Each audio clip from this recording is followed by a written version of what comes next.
Bonjour à tous, dans cette vidéo nous allons voir une expression très importante de mathématiques et du calcul littéral qu'on exprime sous la forme a au carré moins b au carré. Pour cela, on va revenir sur les deux activités de découverte que vous aviez à faire sur la fiche d'activité qui se trouve dans l'espace des classes de l'ENT Arsène, puis ensuite on abordera la partie consacrée au cours sur la fiche de cours qui elle aussi se trouve dans l'espace des classes de l'ENT Arsène. Alors voilà la figure de base sur laquelle on va travailler. On va imaginer un grand rectangle, grand carré, pardon, A, B, C, D.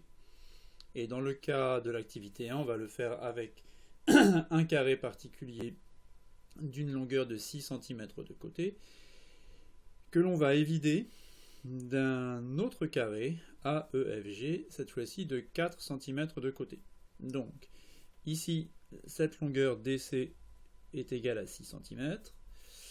Cette longueur ici qui correspond à la longueur du rectangle du carré intérieur, elle est égale à 4 cm.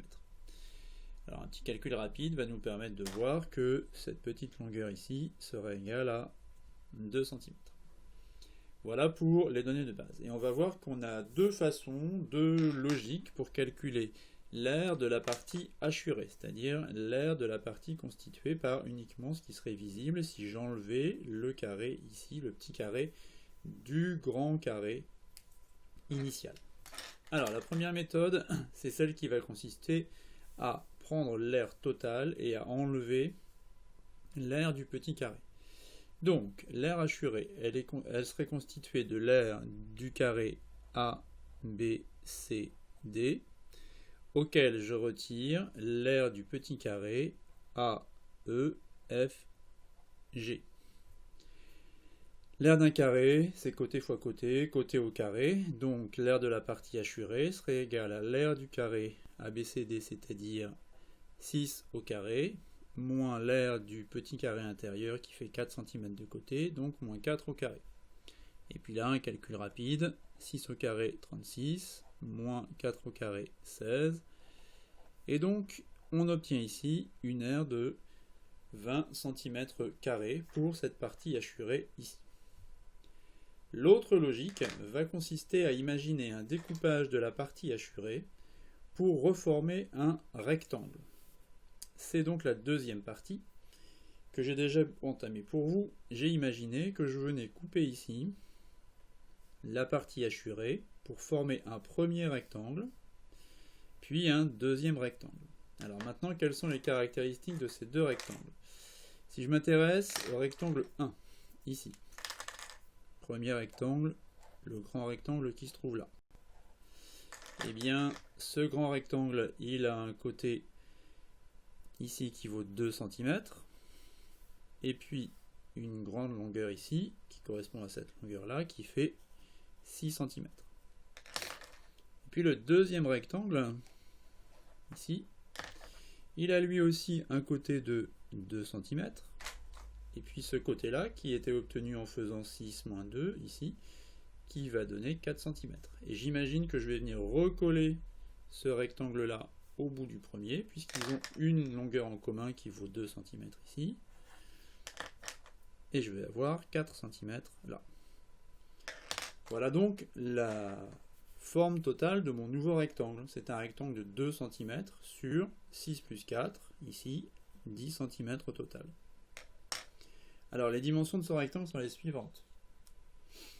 La longueur 6 et 4, 6 plus 4 pour la longueur 10 cm.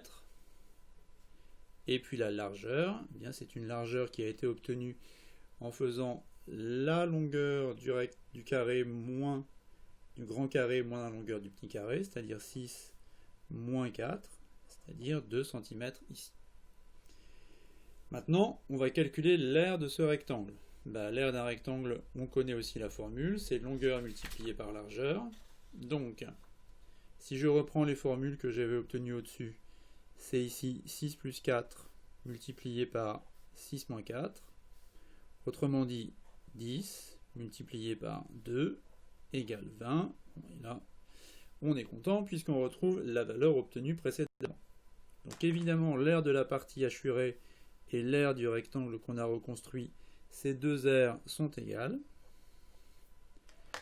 Et si je pars des formules que j'avais obtenues à l'étape 2 de chacun des calculs précédents, voilà ce que je peux écrire. À l'étape 2, l'aire de la partie assurée, je l'avais écrit 6 au carré moins 4 au carré. À l'étape 2, l'aire du rectangle, je l'avais écrit 6 plus 4 multiplié par 6 moins 4. Et ces deux calculs donnent le même résultat. Et bien là, ce qu'on voit apparaître, c'est quelque chose que vous connaissez, qui s'appelle une factorisation. Pourquoi une factorisation? Eh bien parce que je passe d'une écriture qui est donnée sous la forme d'une différence, c'est-à-dire résultat d'une soustraction, à une écriture qui est donnée sous la forme d'un produit. Et bien ce passage-là en mathématiques, cette transformation d'une écriture d'une différence à un produit, ça s'appelle une factorisation.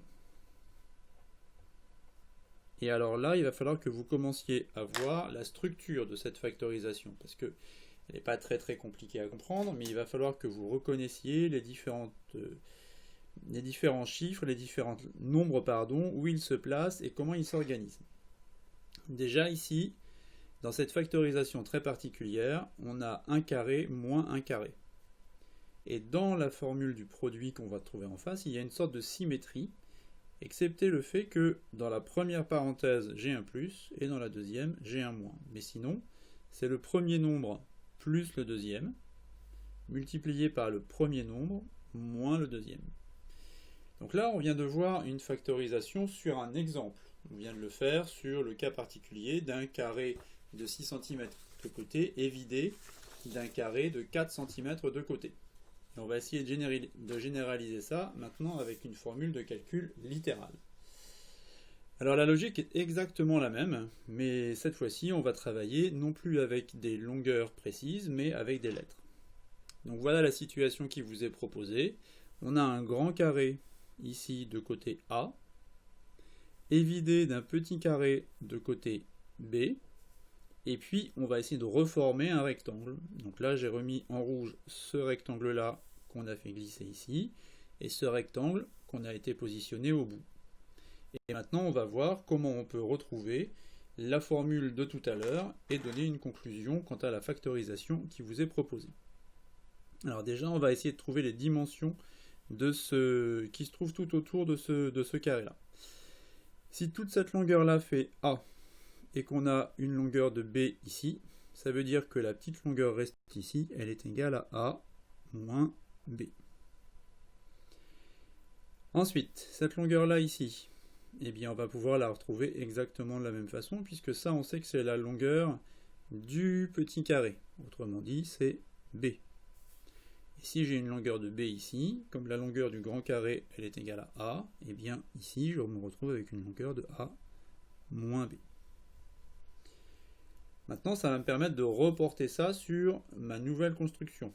Donc j'ai pris ce rectangle là que j'ai fait glisser ici, sa longueur que je retrouve là c'est la longueur petit a, sa largeur c'est la même que celle du rectangle vert, on a a moins b, donc la largeur de ce rectangle là ce sera a moins b, et puis le côté ici là c'est celui qu'on avait là, c'était une longueur égale à b. Autrement dit, toute cette longueur là ici c'est petit a plus petit b. Et maintenant on va chercher à travailler sur les aires.